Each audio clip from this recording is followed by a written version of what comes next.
Honorable Speaker.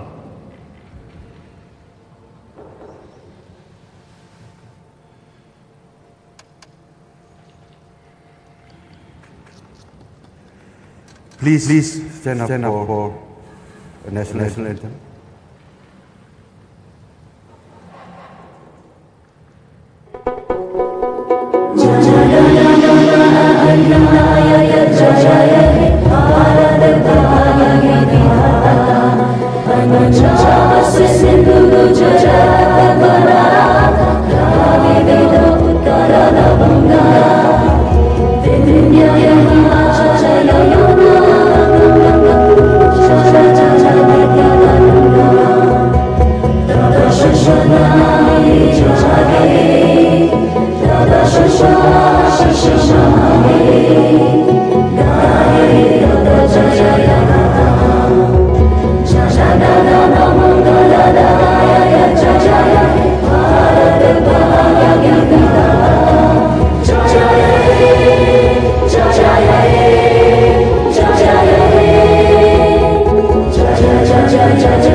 You may be seated.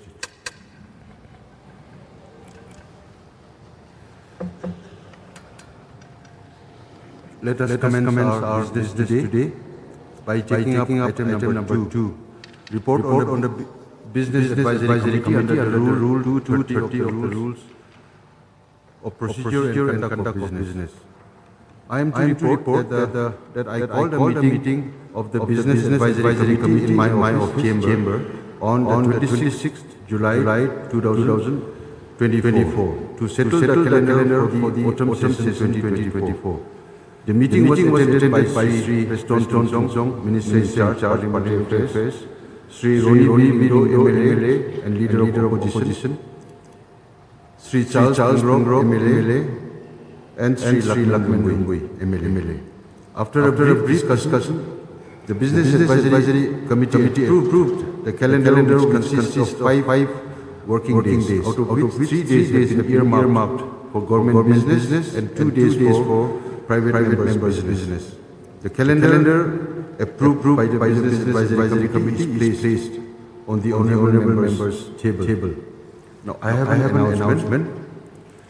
I am to inform you that I have received a notice from Sri Adelbert MLA dated 21st August 2024 for amendment to the motion for allocation of time proposed by Business Advisory Committee under Rule 231 of the Rules of Procedure and Conduct of Business, which reads as follows. To the Commissioner and Secretary, Meghalaya Legislative Assembly, Shillong. Subject, notice under Rule 231, motion of amendment to the allocation of time table proposed by Business Advisory Committee. Dear Dr. Andrew, I am to submit this notice under Rule 231 Rules of Procedure and Conduct of Business of my desire to move a motion of amendment to the allocation of time table proposed by Business Advisory Committee for the forthcoming autumn session of the Meghalaya Legislative Assembly. The motion that I am putting forward is the allocation of 5 working days with only 2 days for private members' business is too short a time for the state legislature to do justice to the many pressing issues concerning the state that require the attention of this August House, which meets only twice a year. I seek to move the aforesaid motion on the first day of the session so that the report of allocation time may be referred back to the Business Advisory Committee for consideration on the concerns and recommendations raised by participating members at the House discussion. Signed Adelbert Long. I have examined the amendment motion and I would like to inform the House that the Rule 231 of the Rules of Procedure and Conduct of Business provides that an amendment can be moved to the motion moved by the Deputy Chief Minister in Charge, Parliamentary Affairs. You may initiate discussion and try to be brief and specific. Mr. Adelbert, please. Thank you, Mr. Sir. for allowing me under Rule 231 of the Rules of Procedure and Conduct of Business to move this motion of amendment to the allocation of time table proposed by Business Advisory Committee. To start, may I kindly point out that this current sitting of the Assembly is being labelled in the official Assembly calendar as autumn session. However, for me, and perhaps many others too, I'm quite certain that this present wet monsoon, much month of rain, is a little too early for autumn season. That apart, Mr. Speaker, sir, this is not the first time that I have raised an objection to the absolutely short numbers of days allocated for assembly session. And I can already presume that my request for the report on allocation of time table to be referred back to the Business Advisory Committee will not be entertained by the Minister in charge, Parliamentary Affairs. So to cut short and come straight to the point, which can be practically considered, Mr. Speaker, sir, I would like to recall what you had said in earlier session in this very august house about your valuable experience as a member of Parliament, where you narrated how House sitting in Parliament would continue to late in the evening so as to finish the entire business of the day. Therefore, Mr. Speaker, sir, through you, I wish to seek the cooperation of the Minister in charge, Parliamentary Affairs, that, in keeping with the values of parliamentary democracy, the government of the day will be considerate of the many pressing issues concerning the state that require the urgent attention of this august house. And the various items of business which have been listed to be taken up, particularly private members' business, will not be cut short by the bell, but instead be granted ample time to be extended even beyond the regular hour. Mr. Speaker, sir, another point that I want to raise is that as members of the legislature, when we are submitting notice to the Assembly Secretariat informing of our intention to move either short duration discussion or calling attention motion, we are promptly informed by Assembly Secretariat that there are already enough number of submissions received and that no further submission can be considered by the Assembly Secretariat as the timetable of the session is packed. Mr. Speaker, sir, this is what I mean when I said at the start that the number of days allocated for this autumn session is absolutely too short. Because it is really not our fault as members of the legislature that we offer too many notice for short duration discussion or calling attention motion that cannot fit within the timetable proposed by Business Advisory Committee. Hence, here again, I propose a possible solution that the convention and practice of listing only one item of calling attention motion and one item of short duration discussion in the business of the day be relaxed. As I have gone through the rules of procedure and conduct of business, and I find that there is no restriction specified in Rule 51 on the numbers of short duration discussion that can be taken up in a day, and even in the case of calling attention motion under Rules 54. The specified restriction of one item is if there are more than one submission relating to the same matter. Mr. Speaker, sir, here I humbly request for a generous interpretation of the rules from your esteemed authority. Thirdly, Mr. Speaker, sir, I wish to draw your attention to the practice of 0 hour being followed in the House of Parliament. Through video coverage, we have seen how when the Honorable Lok Sabha MP from Shillong raised a 0 hour, there were other MPs who did so before him at the same sitting and other MPs after him as well. In this context, I again refer to the rules of procedure and conduct of business in Meghalaya Legislative Assembly, and I find that there is no restriction specified in Rules 49A on the number of 0 hour that can be raised in a day. Mr. Speaker, sir, I earnestly hope that my few and humbly suggestion to allow for more item of business to be taken up in a day by this August House merits your consideration, your kind consideration. And with the same sincerity, I once again emphasize that the allocation of 5 working days with only 2 days for private members' business is not enough. It's too short a time for the state legislature to do justice to the many pressing issues concerning the state that require the urgent attention of this August House, which meets only twice a year.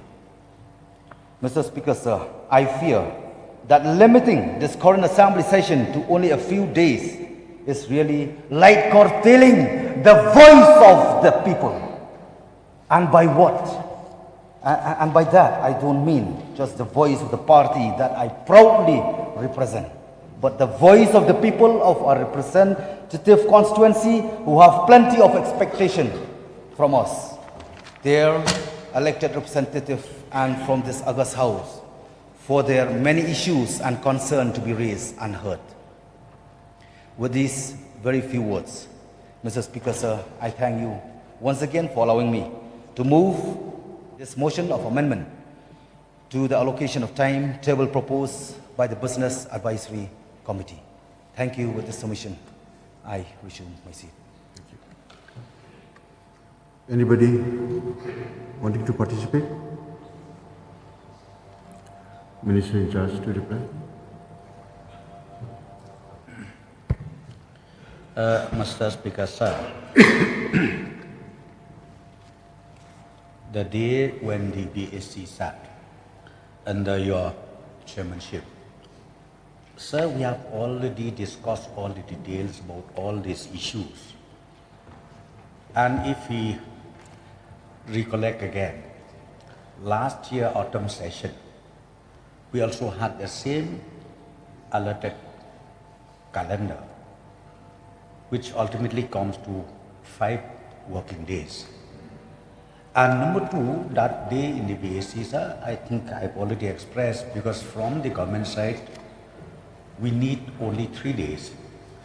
On the basis of that, we said that, okay, for the private members, let us have 2 days. And in addition to that, by convention,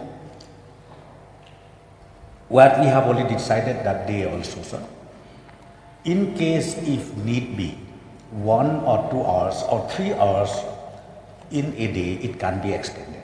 Sitting can be extended. So accordingly, sir, we proposed and we passed in the BSC, and ultimately now I would request the House to adopt this proposal, and we'll go ahead. And maybe in the next BSC again, we will sit down, we'll discuss how to go about it. But for the autumn session, as already discussed in the BSC, sir, I would request that the House do approve the proposal, sir.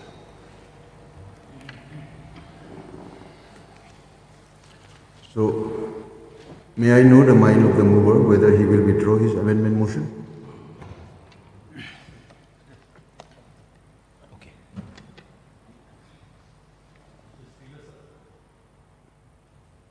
We have heard from the Honourable Member his request for extension of the days of the sitting of the House and the reply of the Honourable Parliamentary Affairs Minister. So in this case, should a necessity arise where we feel, and the Honourable Speaker also feels, that the days have to be extended, then perhaps that cannot be done by the voice of the House. You may have to again call the BSc to decide whether the days can be extended, sir, should the situation arise. So I would like to place this on record for your advice, sir. Thank you. Okay, I will examine that matter. So, may I know the mind of the mover, please? Whether he will withdraw his amendment motion?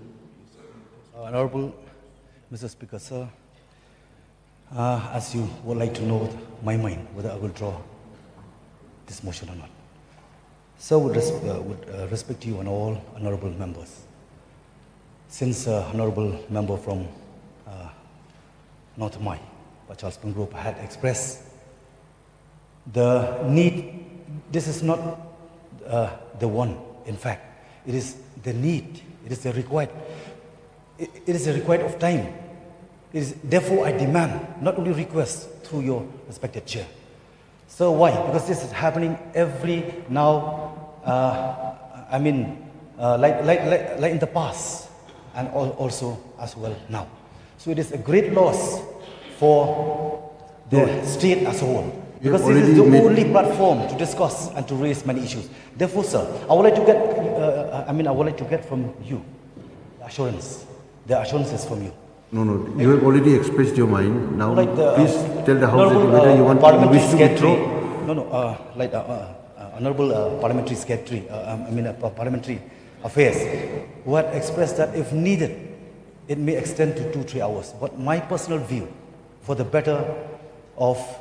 betterment of all, let it be extended. If needed, it may be to midnight also. There will be no problem, because you yourself, you had expressed in the last session that even in the Parliament, if needed, it raise not just 2-3 hours. This will not be enough, sir. Therefore, I place this demand before you. Yes, I would like to get a first assurance from you. No. There will be no assurance.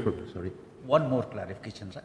Sir, in fact, yes, I rightly agree to the honorable mover who has just mentioned, because I already replied, and then even in the BAC very, very clearly we said, if need be in any particular day, under your authority, sir, you can always extend. Yes, if need be, maybe up to midnight or midday again or whatever, we are ready for that, sir. So therefore, question of extending the days, as of now, I personally feel that we should not, and let us approve the House. I would request the honourable members of this August House, let us approve the allocation proposal made by the BAC, sir. Yes. No, I will extend the debating hours if the need requires. I will extend the hours as already explained by the Honourable Minister for Parliamentary Affairs in charge. To extend the days, the BSc will have to sit again. But I'm not going into that. I just want to know the mind of the mover, whether he will wish to withdraw his amendment motion or he will not. Because I'm giving my assurance from the thing that if the need arises, I will extend the times. Not the days, but the time, hours will be extended if the need arises. Okay, Mr. Speaker, sir, since we had an opportunity to discuss, so we have heard one another, and moreover, maybe if it not required in days to extend, because it will be impossible. But this will be the lesson for the coming session. I really request the BSc that this will be a lesson for the future, how to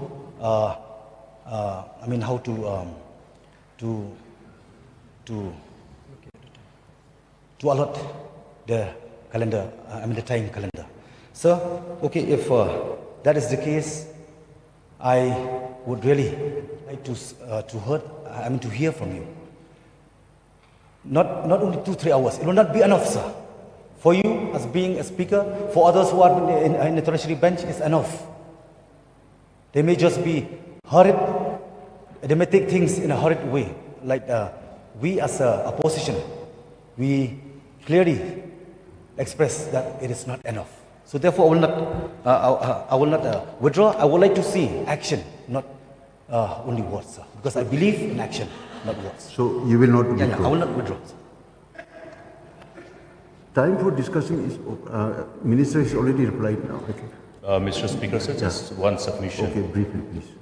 It'll be in the fitness of things for the interest of this August House and inconsistent with the proposed amendment by the Honourable Member from Shillong North, that there has been some deviation over the years in respect of utilization of time in as far as within the allocated time and as approved by the BAC and the House. Particularly in respect of the Rule 49A of the Rules of Procedure and Conduct of Business. I think these need to be corrected because so far we are allowed to take up only one item under this Rule 49A.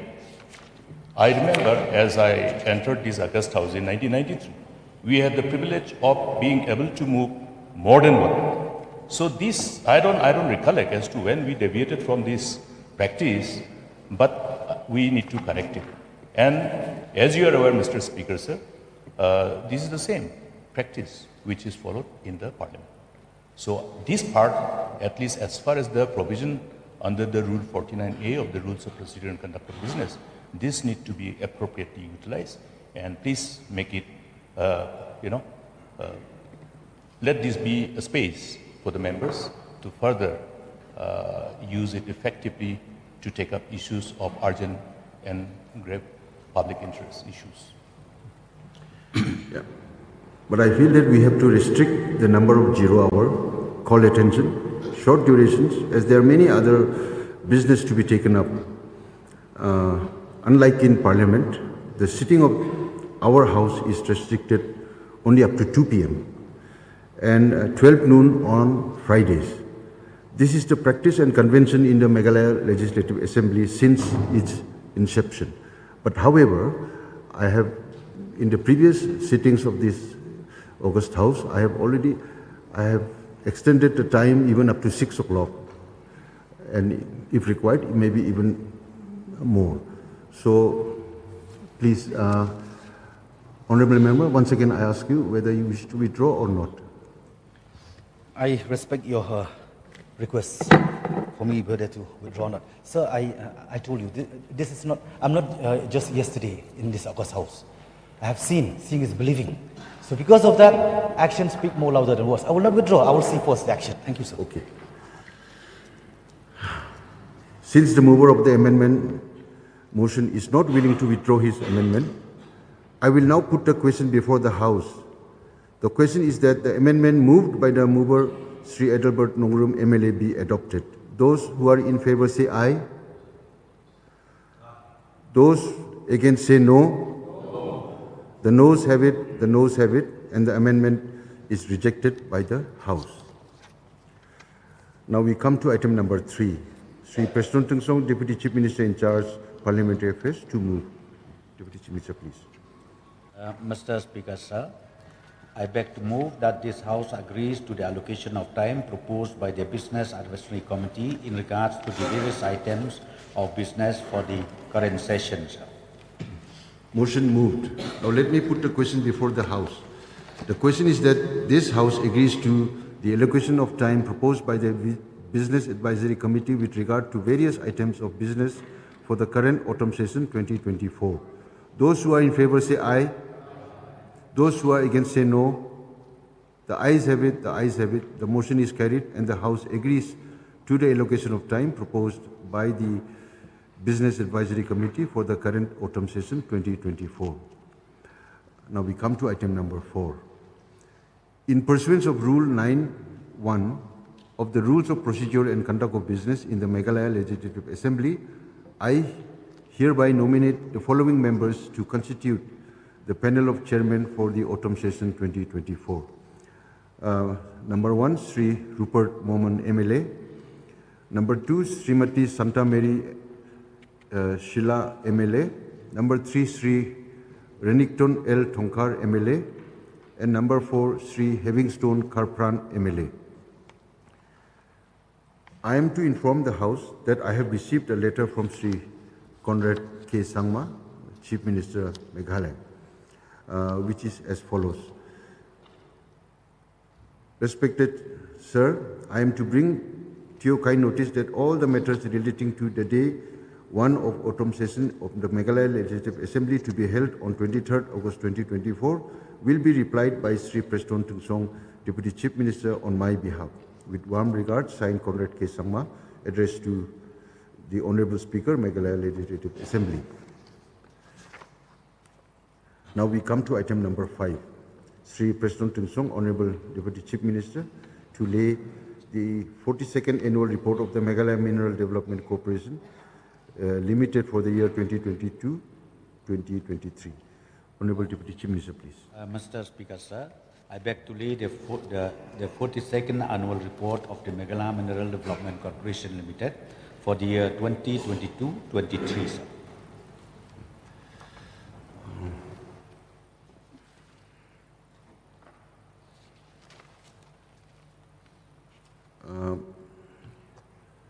Now we come to item number 7. Sorry, 6.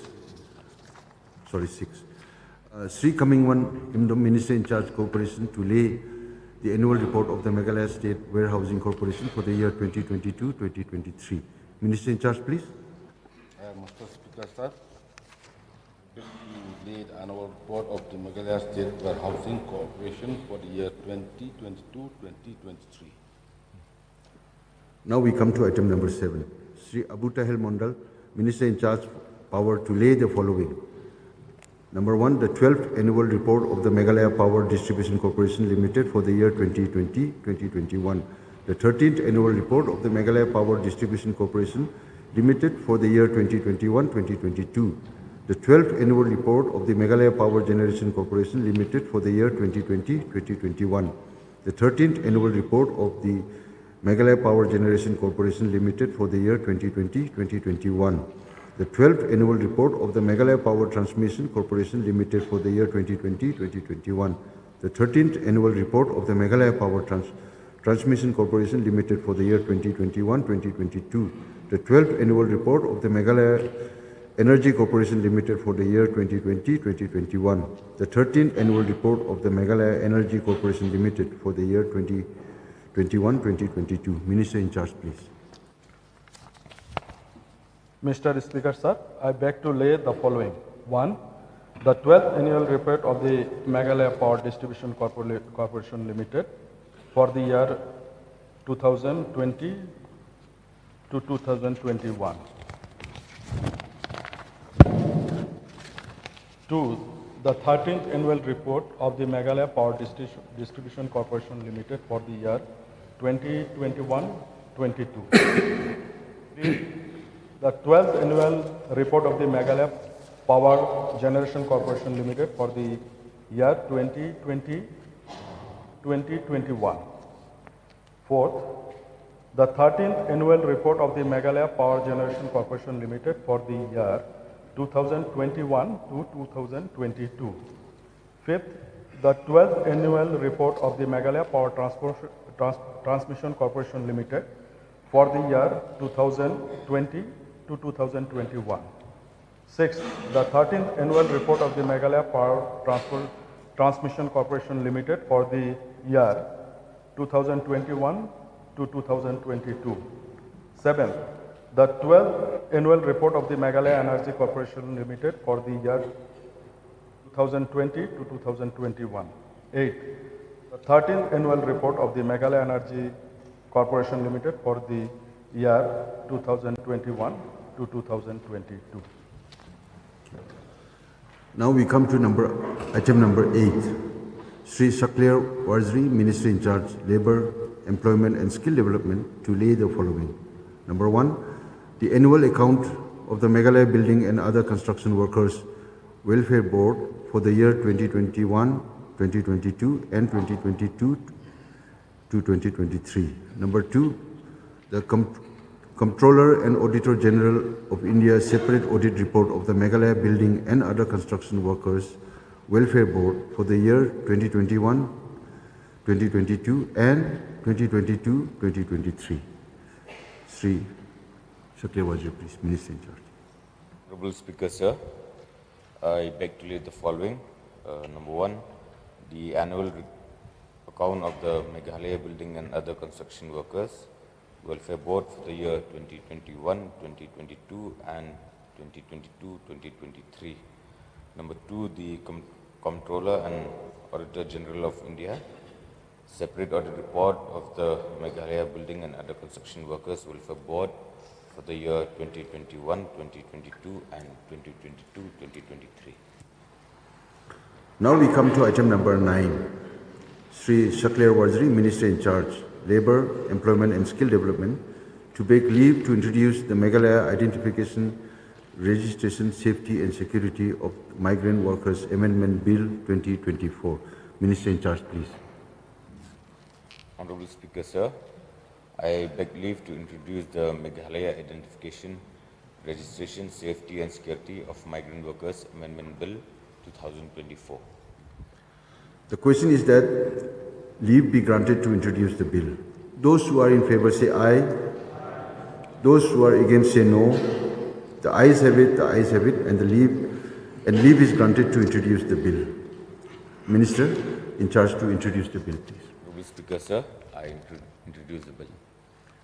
Commissioner and Secretary to read out the title of the bill. The Meghalaya Identification, Registration, Safety and Security of Migrant Workers Amendment Bill 2024 is introduced.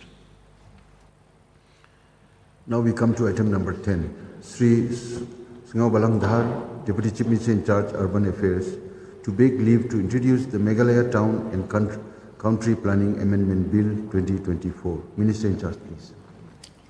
Mr. Speaker, sir, I beg leave to introduce Meghalaya Town and Country Planning Amendment Bill 2024. The question is that leave be granted to introduce the bill. Those who are in favor say aye. Those who are against say no. The ayes have it, and the leave is granted to introduce the bill. Minister in charge to introduce the bill. Mr. Speaker, sir, I beg to introduce the bill. Commissioner and Secretary to read out the title of the bill. The Meghalaya Town and Country Planning Amendment Bill 2024 is introduced. Now we come to item number 11. Sri Marcus N. Marak, Minister in charge Housing, to beg leave to introduce the Meghalaya State Housing Board repealing Bill 2024. Minister in charge, please. Mr. Speaker, sir, I beg to leave to introduce the Meghalaya State Housing Board repealing Bill 2024. The question is that leave be granted to introduce the bill. Those who are in favor say aye. Aye. Those who are against say no. The ayes have it, and the leave is granted to introduce the bill. Minister in charge to introduce the bill, please. Sir, I introduce the bill. Commissioner and Secretary to read out the title of the bill. The Meghalaya State Housing Board repealing Bill 2024 is introduced. Now we come to item number 12. Now let me read out a message from the Governor. Dated Shillong, 22nd August 2024. Order. In exercise of the powers conferred by Clause 1 of Article 207 of the Constitution of India, I, Sri C.H. Vijay Shankar, Honorable Governor of Meghalaya, hereby recommend to the Meghalaya Legislative Assembly for introduction and passing of the Meghalaya Goods and Services Tax Amendment Bill 2024, signed C.H. Vijay Shankar. Sri A.T. Mondal, Minister in charge Taxation, to beg leave to introduce the Meghalaya Goods and Services Amendment Bill 2024. Minister in charge, please. Mr. Speaker, sir, I beg leave to introduce the Meghalaya Goods and Services Amendment Bill 2024. The question is that leave be granted to introduce the bill. Those who are in favor say aye. Those who are against say no. The ayes have it, and leave is granted to introduce the bill. Minister in charge to introduce the bill. Mr. Speaker, sir, I beg to introduce the bill. Commissioner and Secretary to read out the title of the bill. The Meghalaya Goods and Services Amendment Bill 2024 is introduced. Now we come to item number 13. Dr. M. Amperin Minister in charge, Agriculture and Farmers Welfare, to beg leave to introduce the Meghalaya Farmers Empowerment Commission Amendment Bill 2024. Minister in charge, please. Honorable Speaker, sir, I beg leave to introduce the Meghalaya Farmers Empowerment Commission Amendment Bill 2024, sir. The question is that leave be granted to introduce the bill. Those who are in favor say aye. Those who are against say no. The ayes have it, and leave is granted to introduce the bill. Minister in charge to introduce the bill, please. Honorable Speaker, sir, I beg leave to introduce the bill. Commission Secretary to read out the title of the bill. The Meghalaya Farmers Empowerment Commission Amendment Bill 2024 is introduced. Now we come to item number 14. In absence of Sri Conrad Sangma, Honorable Chief Minister, Finance, in charge Finance, I request Deputy Chief Minister Sri Preston Tingsong to present the supplementary demands for grants and supplementary appropriation for 2024-2025. Mr. Speaker, sir, I beg to present the supplementary demand for grants and supplementary appropriation for 2024-2025, sir. Now we come to item number 15, which is obituary references. Honorable Chief Minister, will initiate the obituary reference, please. Mr. Speaker, sir,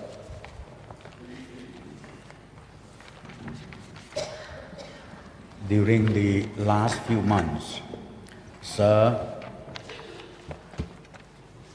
the country as well as the state, we have lost 19 leaders across the country from different legislative assemblies and also MPs in the parliament. And as far as our state is concerned, sir, within these few months, we have lost a great leader of the state, Shri S.C. Marak. We used to call him Sar Salsen, who has been in public life for a number of years and till the end. He was still active in the party as well as in public services. Sir, the demise of our late S.C. Marak is really a great loss to the state, and not only to the state alone, but it is a great loss even to the northeastern state and the nation as a whole. He has been also a former Chief Minister of Meghalaya. Sir, I was so lucky on the 15th Independence Day this month. I happens to be in Tura for official flag hosting, and that very day itself, sir, I came to know that our late S.C. Marak was very ill in Tura Civil Hospital, and immediately after the official function, I went personally to visit him in Tura Civil Hospital, and I could see that moment. He was very, very ill, and he was trying to talk to me. He was trying to open his eyes, but of course he could not due to the severe illness. Sir, the footprints of this great leader, I am very sure the members of this August House and also people of the state will always be inspired, will always remember, will try to also follow his footsteps as he already shown to us. And he is also publicly known as a leader who practiced clean politics in the state of Meghalaya. So therefore, sir, I would like to send my deepest condolences to his children, grandchildren, relatives of late S.C. Marak, and also I pray that God will comfort them, and I am very sure God also will sooner or later replace this tallest leader of the state to somebody who can fill up the vacuum that we have today. The second leader, sir, that we have lost during these few months, late Raisen Mauser. Mr. Raisen Mauser was a nominated member of the United Khasi Jati Hills Autonomous District Council from 1958 to 1967. In 1967, late Raisen Mauser was elected as member of the district council from Nongstoin constituency, and in 1972 he was elected to the Meghalaya Legislative Assembly from Mount Tengkut constituency, West Khasi Hills district. In 1979, Mr. Mauser was again re-elected as MDC representing Mount Tengkut constituency. Sir, his demise, his pass away, again is a great loss to the constituency as a whole, to the West Khasi Hills, and also the state of Meghalaya. So again, we send our deepest condolences to the bereaved family, and also may God grant his soul eternally in peace. Sir, we have also lost Shri Posom Kim Hun, MLA from Arunachal Pradesh, Damodar Rao, former Odisha Minister, Mukhtar Ansari, MLA from UP, late Avinashi Ganesh Murthy, Member of Parliament from Tamil Nadu, late Bibek Dhakar, Member of Rajasthan Legislative Assembly, late P. Gosananthi, Member of Tamil Nadu Legislative Assembly, late A.M. Krishnamurthy, MLA of Puducherry, late Rajiv Bir Singh Diller, Member of UP Legislative Assembly, late Srinivasa Prasad, Member of Parliament and former Union Minister,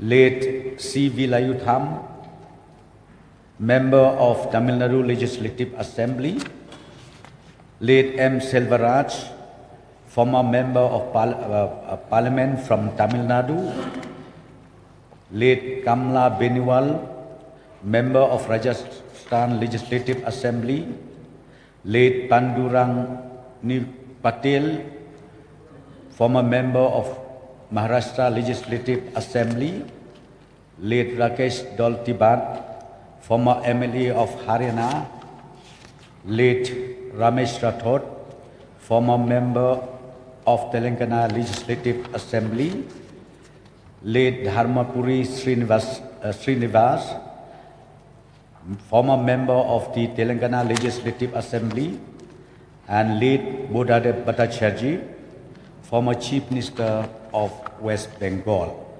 Sir, we have lost these great personalities from different legislative assemblies and also from the parliament.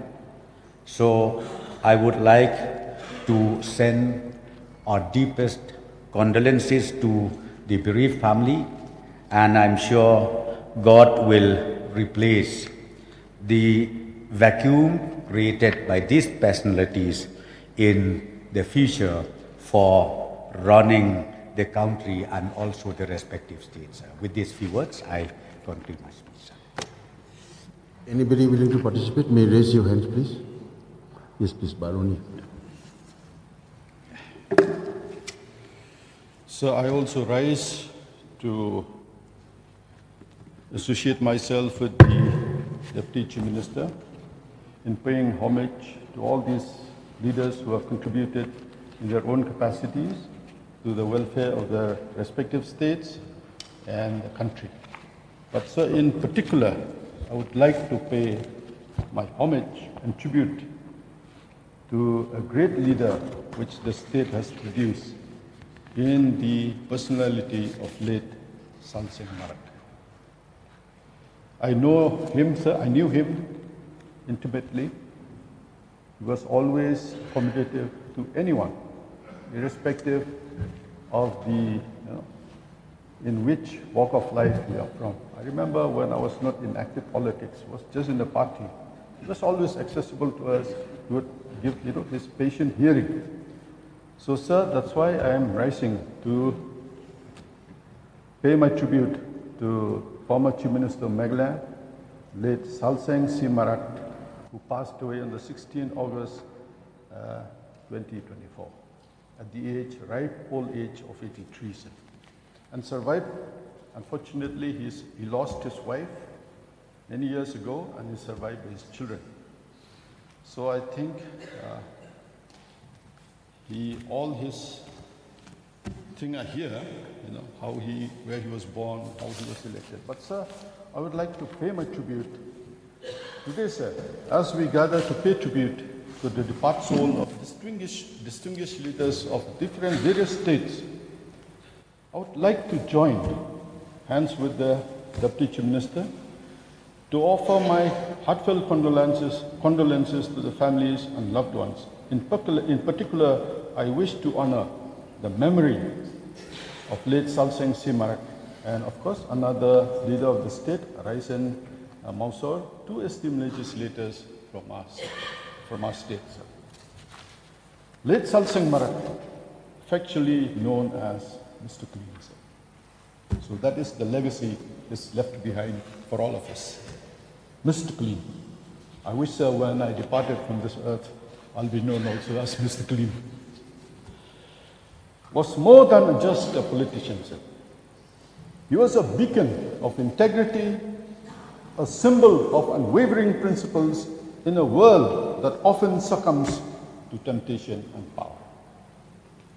His journey was not without its challenges, but he stood firm, guided by his commitment to transparency, honesty, and most of all, the welfare of his people, the people of this beautiful state of Meghalaya.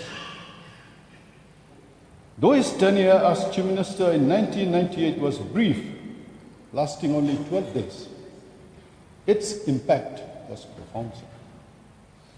He taught us all that leadership is not measured by the length of time in power, but by the steadfastness of one's values. Late Salseng Marak's life was a testament to loyalty. Despite the allure of all other political paths, he remained steadfastly committed to the Congress party. Even when others chose different roads, his loyalty was not merely to a party, but to the principles he believed would best serve his people. In an era where elections are often won by money, S.C. Marak's early victories were earned through the trust and love of the people who saw in him a leader they could believe in. In times of internal strife within the party, he was the voice of reason, the guiding light that led the All India Congress Committee. And in a state where political stability was a rare achievement, Marak led a government that stood strong from 1993 to 1998, a testament to his skill, his patience, and his dedication. But more than his political achievements, it is his character that we remember today. S. C. Marak faced setbacks, he faced betrayal, but he never wavered in his dedication to his principles. His life reminds us that true leadership is not defined by the positions we hold, but by the people we touch, the values we uphold, and the legacy we leave behind. Today, as we reflect on late Salseng C. Marak's life, let us carry forward his spirit of loyalty, his commitment to integrity, and his unwavering belief in a better tomorrow for the state and for its people. And of course, sir, we have another prominent political leader from the state, late Raisen Mauser, a respected figure in Meghalaya's political landscape, passed away on 16 May 2024. He served as a member of the Meghalaya Legislative Assembly, representing the Mauthankut constituency in West Khasias district. His dedication to public service was evident through his numerous contributions to the region. Mauser also held the position of MBC from Mauthankut constituency, reflecting his continued commitment to serving his community, and his legacy will be remembered for his unwavering service and dedication to the people. And of course, we have many other political leaders from various states, union territories of our state. I would like to pay my tribute to them. In their own capacities, they have served the people, they have served their respective states, they have served the country. And I believe, sir, with their service, they have continued to contribute to the welfare of the country and of their respective states. With these few words, sir, I would like to thank you. Anybody? Dr. Mukul Sangma, please. Mr. Speaker, sir, I also rise to join the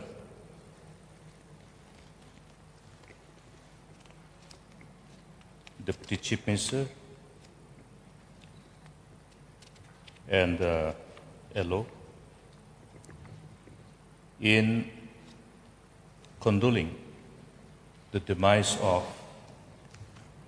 a number of illustrious leaders, including the leaders from our own state and the rest of the country. As usual, when we sit in this August House on the first day, we are confronted by this situation where we are reminded of many leaders who have served the people, the state, and the nation as a whole in their different capacities, and have been instrumental in shaping the whole socio-political landscape of the respective states and the nation as a whole. I pay my tribute and homage to all these leaders who have left us. We have lost as many as 19 illustrious leaders in the last preceding months, and from amongst them, yes, some of them who were from our own state, whom we have known so closely. I would like to make a particular reference to one of such leaders, one of the tallest political figures that the state has produced, late Salseng C. Marak, who have served us in different capacities and also as the Chief Minister. He was sworn in as Chief Minister twice, though the second time the situation was different. The usual political pulls and pushes which the state has witnessed in the preceding years. Notwithstanding the usual trend of instability in the state, I remember in 1993 when he took charge of the state as the Chief Minister, he could keep stability for 5 years. Somehow, we were privileged to be part of that 93-98 duration of his service as the Chief Minister. He, as many of us have known, with such a long innings in politics, many of our friends who have been in active politics had the privilege to work with him for a long, long time, including you. We have known him very closely. And the legacy that he has left behind, as have been very eloquently articulated by our LO, Arbilindo. I think I would like to spend my time in recollecting some of the experiences that will rekindle our memories. I've known him even when I was a student. And 82, 83, 84, as students, we do often look for various interventions from politicians. And we never had the necessity to take an appointment. We wanted to have an audience with him. That's the beauty of the leader. And the same thing we witness. You know, Meghalaya has inherited a very unique, which I used to always refer as it is something unique and exclusive for the state of Meghalaya. You know, people don't have to take appointment or seek appointment prior to meeting the leaders, prior to meeting even the chief ministers. We inherited this. So one day somebody was telling me, sir, why don't you at least change the system? Because when we want to have a important official discussion, we do land up people coming and waiting, and sometimes even without any pre-information. Yeah, I think we are confronted by this. But this is something which we have inherited. I think this is something which we should be considered as a legacy of the state, something which is exclusive and unique. I see many of the ministers do the same. This is the legacy that they have left. I remember all the MLAs, whenever we wanted to meet him, either in office or in the house, sometimes they were taken by surprise because some of the young MLAs have entered. The age gap was so much. I remember one incident when we, who were somehow from generation perspective, were considered as the new generation amongst the elected members in 93-98. Because Let SC Marak used to have some kind of exclusive practice where he will be a host every night. He used to be a host for everybody. And I do not know how many dinners I have been privileged to have and share with him. Similarly, I think many will agree. Whoever had the privilege to be part of this, the people who were within that circle had the privilege to really be part of that great celebration. The friends used to narrate about the experiences which were very different. That every time we go and meet him in the evening, we shall not be allowed to come without really satisfying our taste buds.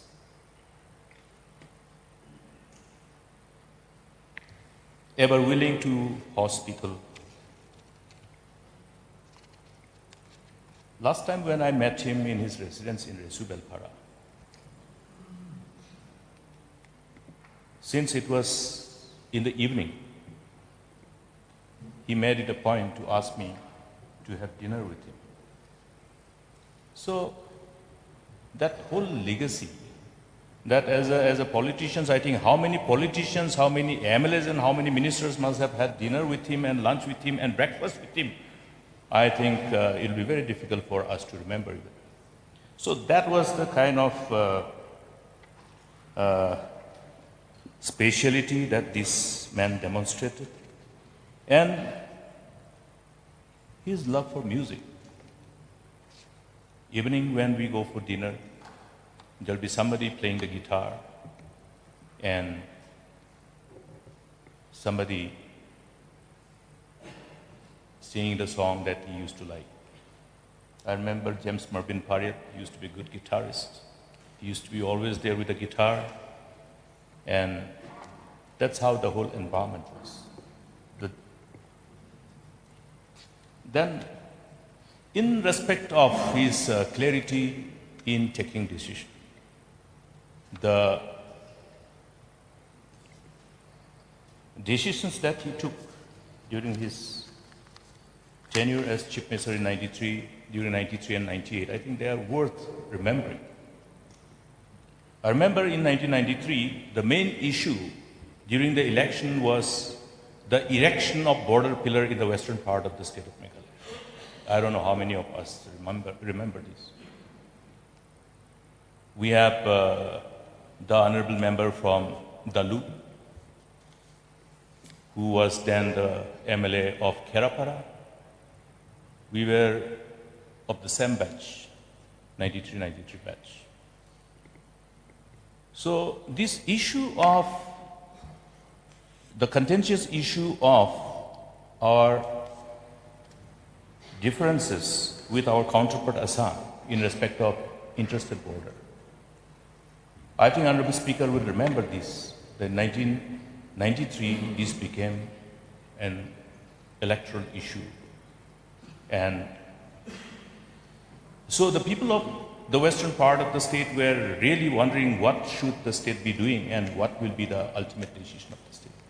Because Assam erected border pillars well within to the 6 scheduled areas of ADCs, our Autonomous District Council, Garo Hills Autonomous District Council.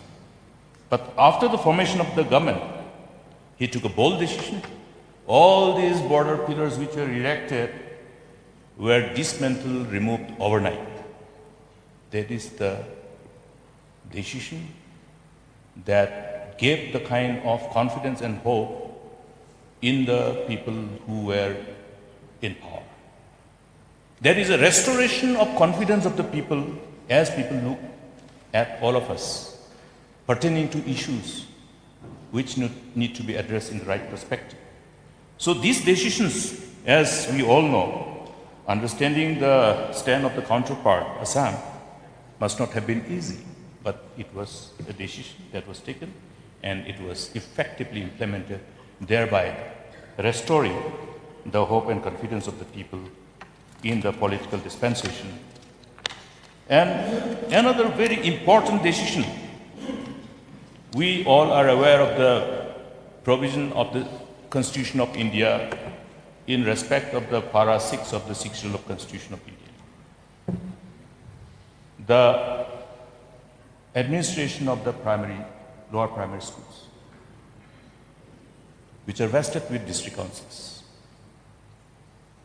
How many years the lower primary school teachers suffered and pleaded with the authorities to take into cognizance the very fact that district council was not in a position to run the primary schools anymore. We have seen the agonies of the lower primary school teachers. I have seen when I was growing up as a child, because my late mother told me how to run a shop, so I was running a shop. So every primary school teachers then, when they were under the administration of district council, due to non-receipt of salary, they had to always ask credit from the shops. But a decisive decision to take over the administration of the lower primary schools, I think we should remember this. A decisive decision, thereby putting an end into the agony of these countless teachers who have suffered for so many years. They were given relief, and with freshness they started serving the people with greater zeal. So these are important decisions, and also to restore peace. Remember that decision to enter into a truce agreement to bring an end to the rising militancy in the state. They did a number of initiatives. One of them was the truce between the Achik Livers and Makrik army to put an end to this militancy in Garo cities. Though in the eastern part, the whole same thing could not be achieved due to various other reasons, but at least partly the western part, restoration of peace was achieved during this time. And many initiatives besides these few that I have said, but I would like to end by only reminding us of, yes, the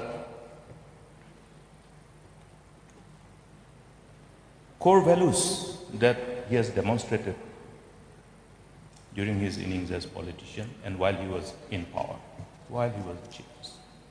Yes, the capacity to demonstrate simplicity and humility, the capacity to be able to look at the pains of the people and be approachable and to give comfort. I know that as we had quite a age difference, our thoughts and his thoughts were a little different. But I learned many things from him as well. The patience, the power of patience. Because as I entered this August house, I was young, I was impatient. And there was a time when since we had agreed and disagreed on many things, I think there were quite a number of areas where we disagreed. And we disagreed to that extent that at one point of time, I had to contest against him for the PCC president. That was one of the time. Then, of course, it was quite interesting. The votes were equal, same votes. But that was because of the, as young men, we do sometimes often demonstrate our eagerness to get things done and become victim of impatience. But one day he told me, young man, there is a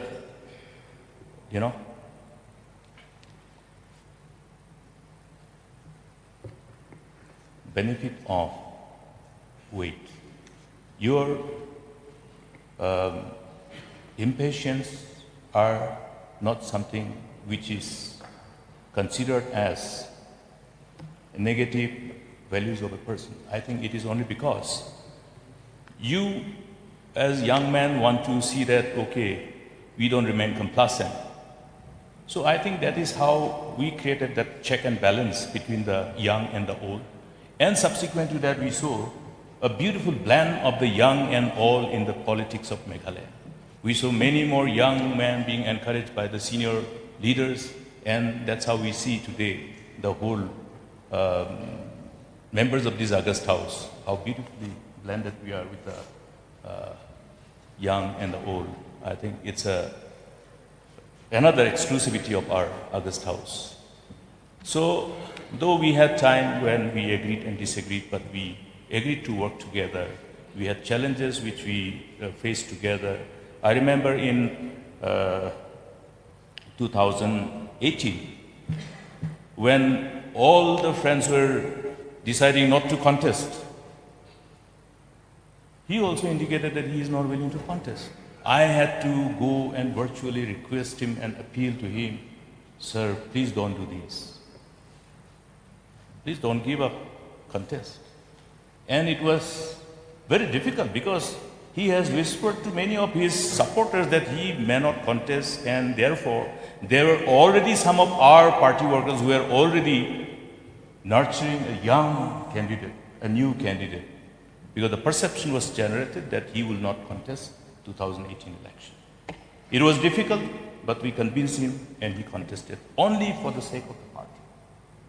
Just to ensure that the perception that all the senior leaders are leaving and then giving up, and therefore Congress is left with only a few of them, because that is the time when we saw all the trend of many of our friends leaving the party. For whatever reasons, we know it, but I remain grateful to him that despite the visible challenges that he could foresee pertaining to the outcome of that electoral battle, he agreed to contest for the sake of the party. I remain grateful to him, Mr. Speaker, sir. I have learned many things. I stand enriched by being part of the team who could work with this illustrious leader and who had definitely been a guide, a teacher, and an inspiration for me and for many others. I would like to pray that the members of the Piri family find solace and comfort. My prayers are there. I join my other colleagues in my prayers for the Piri family. And I also remember one of the leaders, Buddha Depatacharji, late Buddha Depatacharji. He was the chief minister between 2001, 6 and 11. So I could see in this man how he articulated issues pertaining to the states, and how he would go beyond the boundaries of West Bengal when issues pertaining to the region was required to be discussed at the national level. The privilege of being in a number of meetings together. And why I'm trying to remember him is because, again, this man, led Buddha Bhattacharya, a very rare breed of politician, very rare breed of politicians, the breed which we don't see anymore. I hope people still produce similar breed of politicians in future. But that will require lots of in-depth understanding about the value of core values that as politicians one should be expected of demonstrating. Therefore, a man who lived in such a simplicity with in a simple dwelling house, I think he has been another one of the tallest leaders that the country has produced, whose life can be exemplary for all of us. I salute that leader. I pay homage to these great sons of the soil.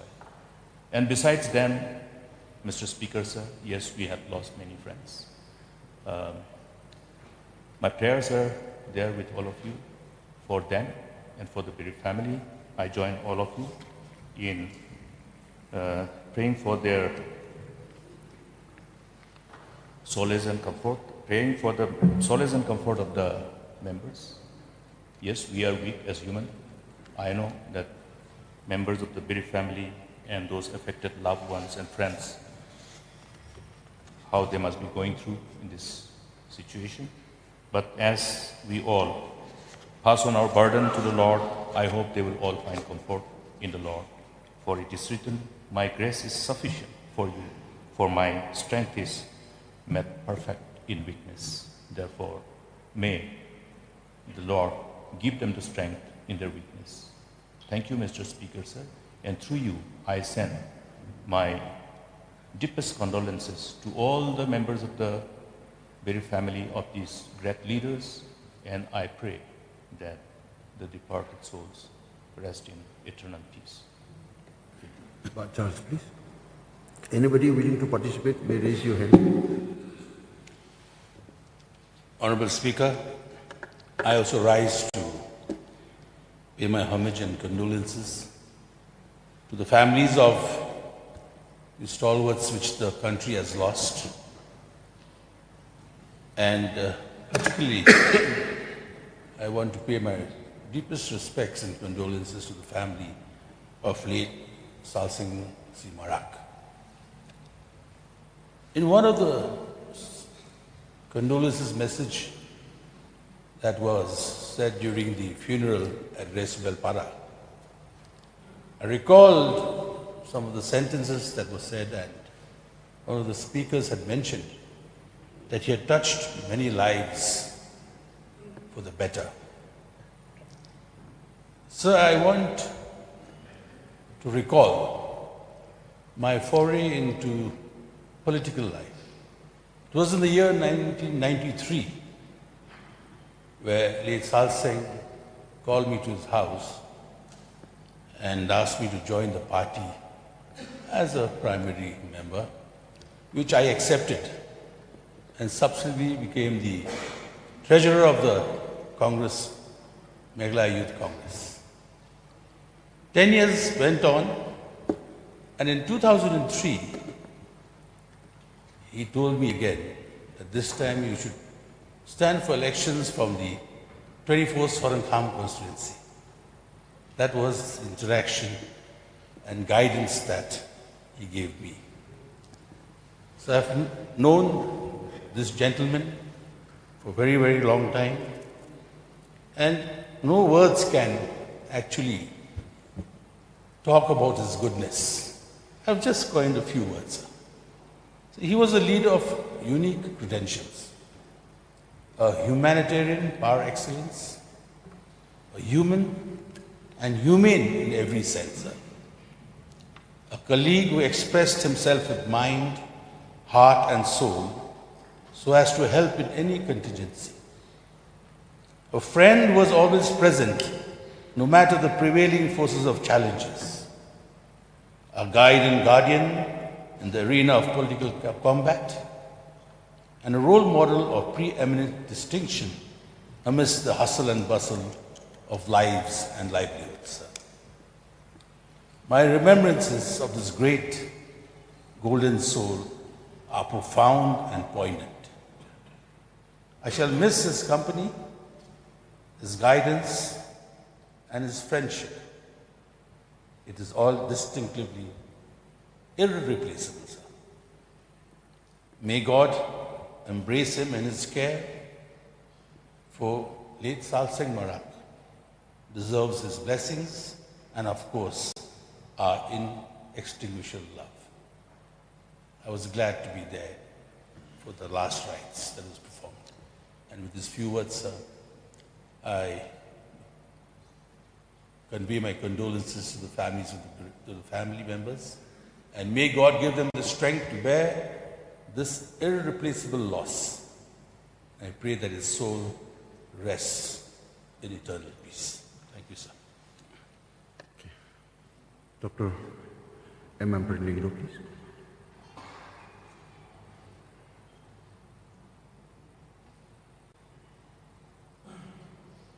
Honorable Speaker, sir, I too rise in joining hands with my colleagues in eulogizing contributions, the sacrifices that each of these individuals whose names are inscribed in today's obituary. And whilst they are no longer with us, sir, I send a message of great admiration. I sent a message of thanksgiving to members of the family of these great individuals, sir. I too, sir, would like to focus on the life of late Salsing Si Marak, sir. He was a man who encompassed the old school, sir, of mutual respect, which is a rare character of the competitiveness of politics in modern generation. His demeanor was exceptional, from his looks to the way he spoke, to the way he carried himself. And sir, I deemed myself very privileged to have worked with this great personality. I have shared valuable experiences with him in the party while I was there. I have shared tour programs with this gentleman. Amazing patience, helpful, a man who mutually respected everybody who met him, irrespective of age, caste, religious belief, or gender. So what I appreciate most about Mr. S.C. Marak, sir, as we fondly called him Ba Sal Singh, even the Khasis called him Ba Sal Singh, was the fact that he was treated in civil hospital Tura, the simplicity of this man. Through his days of his life, to the last moment of his breath, he never gave up on government machinery. We tried our best to treat him in the hospital, and I have been told in the reports that he was never demanding. He conformed to all advisories of the medical staff. And truly, this is the kind of certification that our government institutions require in an age where access to the best of medical health is always available with citizens. So he was a man who worked with my late father, very good friends, very close. We remember him from very young age. He then worked with Ba'arji, my late brother, and I was always in awe of this 5 feet plus man who knew exactly what to say at every moment of time, impeccable knowledge of English, knew the exact words to use to explain any situation that he encountered. And I will always, always remember him in the years of my service as a political leader in the state. I send my condolences to his family members whom I know personally, and I pray that God will give Baksal Singh the royalty that he deserves in his next kingdom. And I'm sure that he will be in the arms of Lord Jesus Christ, our Savior. I also remember very vaguely Mr. Raisen Mausorsa, or Raisen. Didn't know much about what he did because he belonged to another generation of leaders. But when I look at Mautankut constituency today, when I go on my tours, I see reminiscences of some of the likely agendas that he brought forward to make that faraway constituency very modern. And I wish to send along with the members through you, sir,